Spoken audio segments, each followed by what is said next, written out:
mapangla. Kapag nalantang araw, lungkot mo ay babala.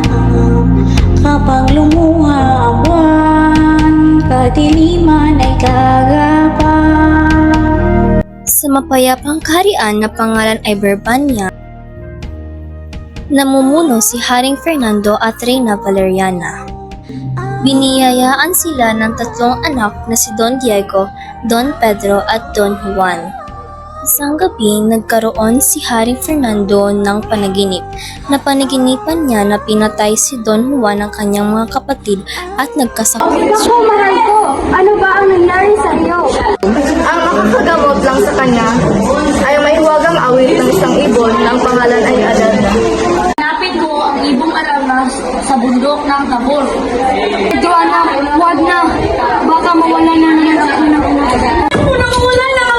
Naglakbay si Don Pedro sa bundok ng Tabor para hanapin ang ibong Adarna at magamot ang kanyang ama. Aangos niwang mapangla. Sa wakas, natanaw ko na ang bundok ng Tabor. Makalipas ng ilang buwan, natanaw na din ni Don Pedro ang bundok Tabor. Kadiliman ay gagapa.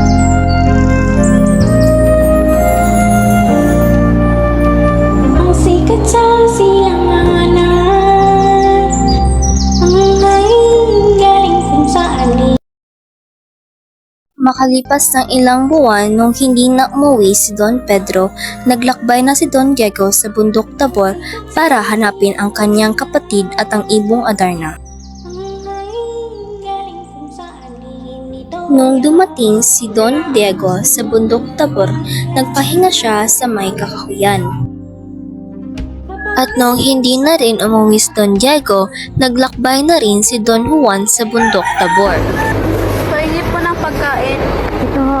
Salamat, iho. Saan ka ba pupunta? Pupunta po ako ng bundok ng Tabor at hahanapin ko ang ibong Adarna. Pupunta ka ng bundok ng Tabor at hanapin mo ang Ermitanyo. Siya ang magbibigay ng daan sa iyo.